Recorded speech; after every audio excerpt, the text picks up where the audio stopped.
Welcome back to HS Game Time. Mason Horodisky joined alongside Travis Brees.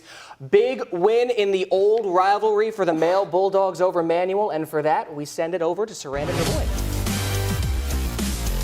Old rivalry which spans 141 years between Male and Manual. The Bulldogs now have a decade of dominance over the Crimsons.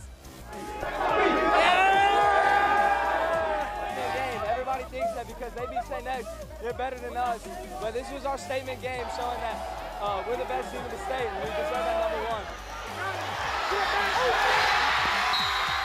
Yeah, this is an emotional week for us. To come out of here with a win is an important piece of it. Yeah, the defense was fantastic tonight. It's a very explosive offense from Manual, as you know. And honestly, we all stick together, and I told our guys multiple times whenever they scored anything that we have them, and they kept on telling me that they have us. So just that family and that team that we really have, I think, is what separates us from other teams. This makes the Bulldogs 9-1 and Manual 8-2 as playoffs start next week. Reporting in Louisville, I'm Serena Raboyne, WHS 11 on your side. Sarandon, thank you so much. DeSales in the midst of a 6-game heater coming into tonight. And John Hardin on the other end trying not to turn a 2-game losing streak into 3. Something had to give at DeSales tonight. Let's go to the home of the Colts. Bulldogs in town this evening. DeSales already up 7-0 in the second. Marshall Miller got a little bit of space on the sideline. He's down, right? Wrong. Somehow breaking tackles left and right, gets 6 points to make it a 14-0 advantage after the extra. Offense looked good, so did the defense. Brandon Williams all over the quarterback. Colts are cooking at home per usual. But man, this offense of theirs is something else. For Derek Price right into the breadbasket. Lucky number 7 for DeSales. They win 29-14.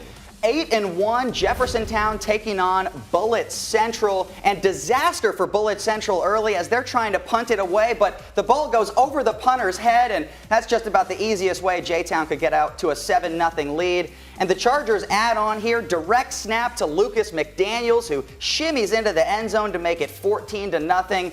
Bullitt Central with a little bit of life here, a little skip to my loo from the quarterback, lofts it up to Kyle Sidebottom. They would punch it in on that drive, but JTown just far too much for Bullitt Central as they win 52-22. Whew, big win all the way up at Moore Central. The Yellow Jackets going at it with W.E.B. DuBois. Central was up 14-0 here in the fourth.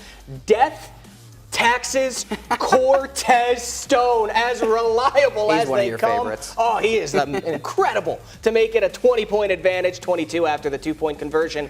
Later on, though, DuBois forced a punt. Oh. That's kicked off of Central's foot. They're going to be able to fall on top of it and get it back in their hands. There was a reason, though, that Central kept them scoreless in this one. Jalen Benning-Wyatt blows up the backfield. Yellow Jackets pick up a 30-zip win. That defense is something else. Yeah. Floyd Central hosting Evansville North in the first round of the playoffs.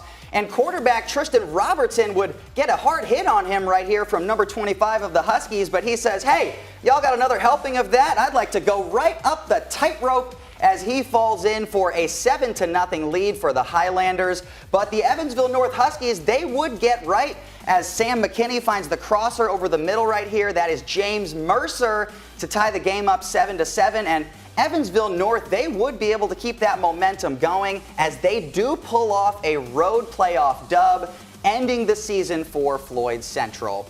And New Albany trying to take on the winner of this game. Bulldogs had a huge touchdown called back with under a minute left, so they're taking shots at the end zone right before half. They do end up getting a field goal, so it was a 4-point lead for Castle.